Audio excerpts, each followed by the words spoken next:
விஜய்க்கும் அவருடைய மனைவி சங்கீதாவுக்குமான பிரச்சனை இன்னைக்கு நேத்து கிடையாது. பல வருஷமாவே நடந்துட்டு இருந்திருக்கு. ஆனா நமக்கு தான் அது தெரியாம இருந்திருக்கு.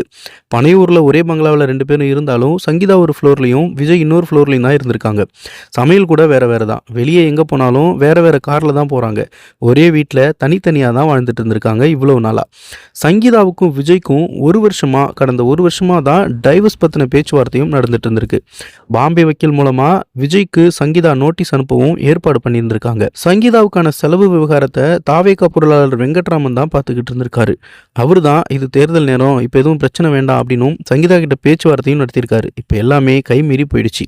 சரி, இந்த விஷயத்தை நாமளே பேசி ஒரு செட்டில்மெண்ட் பண்ணிக்கலாம் அப்படின்னு சொல்லி சைடில் பேச்சுவார்த்தை நடத்தும்போது தான் சங்கீதா சைட்லேருந்து 50 கோடி ரூபா செட்டில்மெண்ட் தொகை கேட்டிருக்காங்க. ஆனால் விஜய் தரப்பு வெறும் 15 கோடி தான் தருவேன் அப்படின்னு சொல்லியிருக்காரு. இதில் தான் இந்த பிரச்சனை அப்படியே இழுத்துக்கிட்டே போயிடுச்சு. சங்கீதா விவாகரத்து மனுவில் நடிகை பேரை சொல்லலை, ஆனால் நடந்த சம்பவங்கள் எல்லாத்தையும் சொல்லியிருக்காங்க. வெளிநாட்டுக்கு நடிகையும் விஜயும் போனால் அந்த ஃபோட்டோவை சோஷியல் மீடியாவில் நடிகை வெளியிடுறாங்களாம். அதை விஜய் கண்டுக்கிறதையும் கிடையாதான். இந்த சம்பவங்கள்லாம் பண்ணுறது யார் அப்படின்னு நமக்கே தெரியும், நடிகை திரிஷா தான். அந்த நடிகைக்காக தன்னோட குடும்பம் நடத்தாமல் ஒதுங்கிட்டார் விஜய் அப்படின்னு ஏகப்பட்ட புகார்களை அடிக்கிருக்காங்க சங்கீதா.